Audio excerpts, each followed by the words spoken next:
Oh, there you are, YouTube. Do. Subscribe if you're interested. Hey, we're going to do a random ranking where I go to my movie collection behind me and pick out 3 movies at random and then rank those movies from most favorite to least favorite. If you'd like to rank them in the comments below, please feel free to do so. I'll be ranking them here in the video. Let's get to picking some movies. You know, it's getting pretty late. I had a late night last night. Did I? I don't know. I'm really tired today is all I'm trying to say. So I might pick 3 movies next to each other. My collection is not in alphabetical order, maybe in some spots. But let's see what happens when we pick 3 right next to each other. Okay. I feel like I picked these recently. Did I? I don't know. I don't think I want to do these. You know what? That was a bad idea. We're going to try it again, but maybe somewhere else. Maybe in this section. If I can, there we go. Maybe over here. 1, 2, 3. Okay. Oh, come on. Don't break anything. All right. What do we got? I feel like I'm always ranking these. Am I? I don't know. Okay. Let's go for it. Whoa. Not an earthquake, it was my knee. All right. Or should I do the first? I don't know. Okay. We're just going to go with these that I just picked. Magnolia. I always think of Tom Cruise in this. He is a supporting character. When is he ever playing a supporting character? Actually, if you go back and watch when Michael Caine won the Oscar for Cider House Rules, what he did was thank... This is the right year, right? Trying to make sure I got the right year. Yeah. So he goes around and talks about all the people that he is that he was nominated with, and he talks about how great they were. And it's funny because he says to Tom Cruise, who was nominated for this, he's like, "You are in. It's a good thing you did not win this because you are a movie star, and you don't want to start getting supporting character money because you're a movie star. We don't get paid enough. You don't want to be supporting," which was pretty funny. But yeah, this movie is very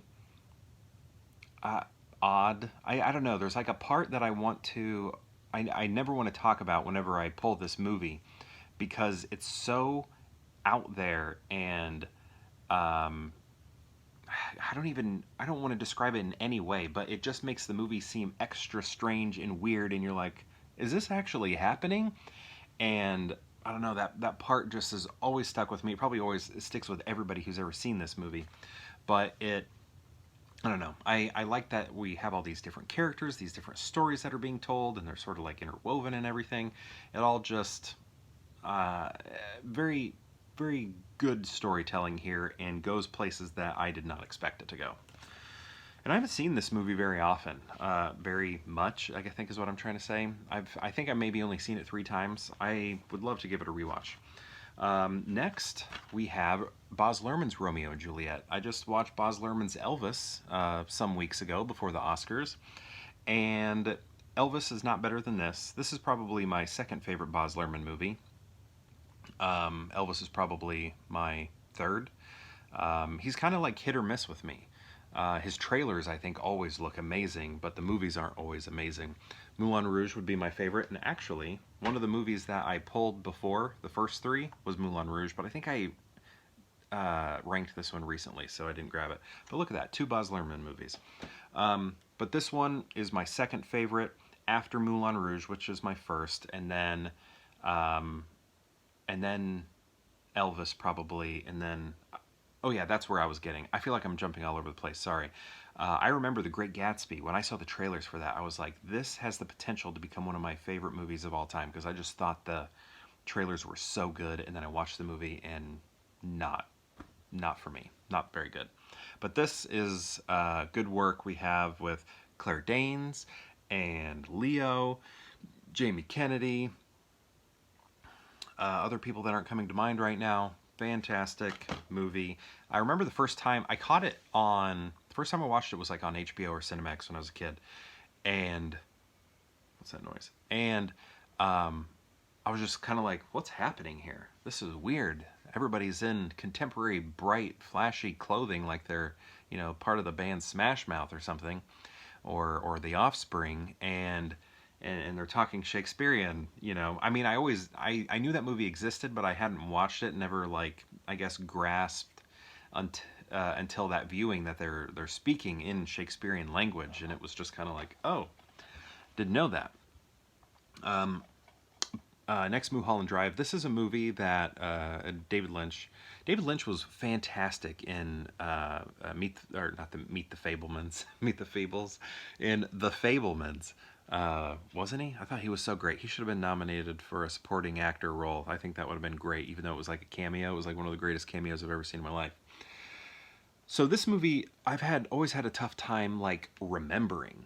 Like it goes in and out. I remember the opening, like title sequence, that sort of thing. I think the diner. It's a diner, right? That part sort of is starting to stick because my wife always talks about it and how it freaks her out, or at least the first time she watched it. This is a movie that she likes a lot, and she turned me on to it. I think that was my first viewing was maybe when she showed it to me, and I like it, but it never sticks. So, how are we going to rank these? We might. I haven't seen this one as much as Romeo and Juliet, but it feels superior to me. Just the acting, just the fact that Tom Cruise is playing a real supporting character, not a supporting, like, cameo style character, like Tropic Thunder, supporting, but it feels more like a cameo, right? So I think I'm going to go Magnolia, and then Romeo and Juliet, and then Mulholland Drive. I just need to watch Mulholland Drive again, and I've seen it a lot, I feel like, at this point, because I rewatch it over and over to try and get it to stick in my brain, and it just doesn't happen. Not all of it, anyway. Like, so much of it I forget. I never really know the plot. It just disappears, other than a few things that I mentioned earlier. So yeah, let's go Magnolia, and then let's go Romeo and Juliet, and then Mulholland Drive. So that's my ranking. My question to you is, have you seen these three movies? And if so, what do you think of them? And if you've seen all three, how would you rank them? I'd love to know. Let me know in the comments below, and perhaps I'll see you tomorrow for more Pure Hangout.